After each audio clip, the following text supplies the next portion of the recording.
কাবাবের জন্য আমি 1 কাপ ছোলার ডাল 2 ঘন্টা ভিজিয়ে রেখেছিলাম। আমি 250 থেকে 300 গ্রাম মুরগির বুকের মাংস নিয়েছি। এবার মাংসগুলোকে লম্বা লম্বা করে কেটে নিচ্ছি।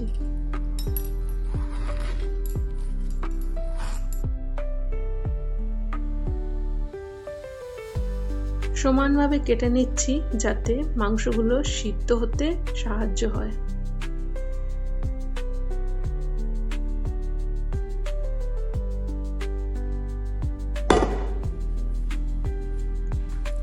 আমি ইনস্ট্যান্ট পটের মধ্যে মাংসগুলো দিচ্ছি সিদ্ধ করার জন্য। আমি এই প্রসেসটা পুরোটাই ইনস্ট্যান্ট পটের মধ্যে করব। এবার একে একে মাংস, ভেজানো ছোলার ডাল, 1 কোয়া বড় রসুন, 2 স্লাইস আদা, একটা বড় এলাচ, 3টে ছোট এলাচ আর সামান্য গরম মশলা দিয়ে আমি এগুলোকে সিদ্ধ করব। পরিমাণ মতো জল অ্যাড করছি।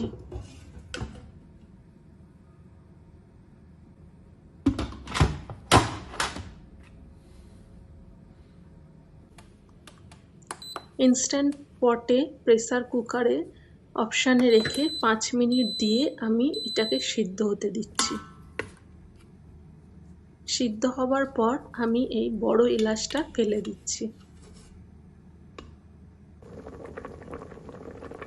জল একটু বেশি হয়ে গেছে মনে হচ্ছে, তাই আমি একটু ফুটিয়ে জলটাকে শুকিয়ে নিচ্ছি।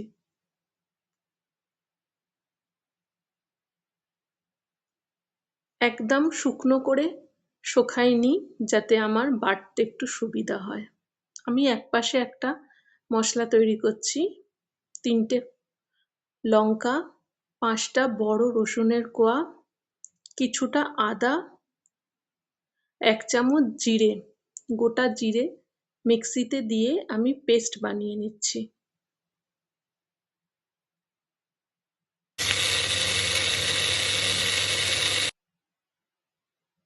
পেশার পর মাংসটা এইরকম দেখতে লাগছে। আমি একেবারে মিহি করে পিষিনি, একটু গোটা গোটা রেখেছি। এইভাবে আপনারা এই মাংসর পেস্টটাকে 3 থেকে 6 মাস ডিপ ফ্রিজে সেভ করে রাখতে পারেন। এবার আমি একে একে মশলা অ্যাড করছি। লঙ্কা গুঁড়ো, হলুদ গুঁড়ো, ধনে গুঁড়ো, জিরে গুঁড়ো, গরম মশলা, পরিমাণ মতো নুন অ্যাড করে আমি ভালো করে হাত দিয়ে মেখে নিচ্ছি। সামান্য ধনেপাতা কুচি যোগ করেছি। এবার সামান্য কেচাপ দেব। টমেটো কেচাপ নিয়েছি আমি সামান্য 1 চামচ মতো, যাতে একটু স্বাদটা এনহ্যান্স হয়। 1 টুকরা পাতিলেবু আমি চিপে রসটা বার করে দিচ্ছি। আমি একটা গোটা ডিম নিচ্ছি যাতে বাইন্ডিংয়ের জন্য, ভাজার সময় যাতে কাবাবগুলো ভালোভাবে ভাজা যায়। আমি একটু ব্রেড ক্রাম্ব অ্যাড করেছি। আমার মনে হচ্ছে যে আমার একটু জল বেশি হয়ে গেছে, তাই আমি একটু ব্রেড ক্রাম্ব অ্যাড করছি। এটা পুরোপুরি অপশনাল।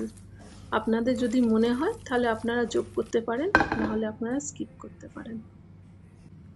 আমি ফ্রাইং প্যান গরম করে এবার আমি সাদা তেল গরম করতে দিচ্ছি।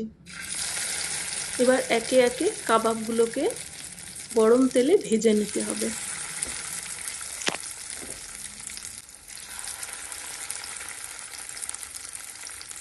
তেলটাকে প্রথমে খুব বেশি গরম করে নিতে হবে।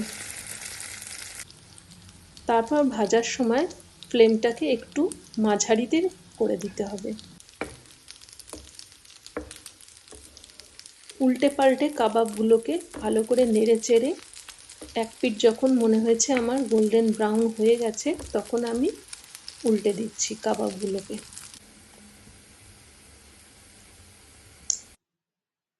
আমার কাবাব ভাজা রেডি। এবার আমি ইনস্ট্যান্ট পটে তেল ছাড়া কিছু কাবাব তৈরি করব। তাই আমি একটা সিলিকনের মোলের মধ্যে কিছু কাবাব দিয়ে আমি ইনস্ট্যান্ট পটের মধ্যে দিয়ে এয়ার ফ্রাই মোডে দিয়ে আমি 10 মিনিট ফ্রাই করব। এটা আমি একদমই তেল ব্যবহার করিনি। আমি আপনাদের দুই রকমই দেখাবো, তেল ছাড়া ভাজলে কিরকম হয় আবার তেল দিয়ে ভাজলে কিরকম হয়। 10 মিনিট পর আমি খুলে দেখছি এক পিঠটা হয়ে গেছে, তাই আমি কাবাবগুলোকে উল্টে দিচ্ছি। 5 মিনিট আমি আবার এয়ার ফ্রাই করতে দিয়েছিলাম, দিয়ে খুলে দেখছি একদম আমার রেডি। এবার আমি সার্ভিং এর জন্য প্লেটে একটা একটা করে তুলে নিচ্ছি।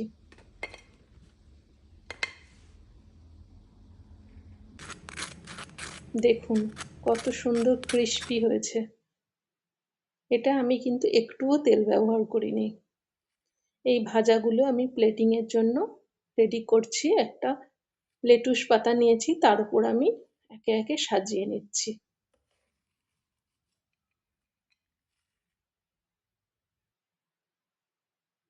আমাদের একেবারে রেডি চিকেন গালাউটি কাবাব।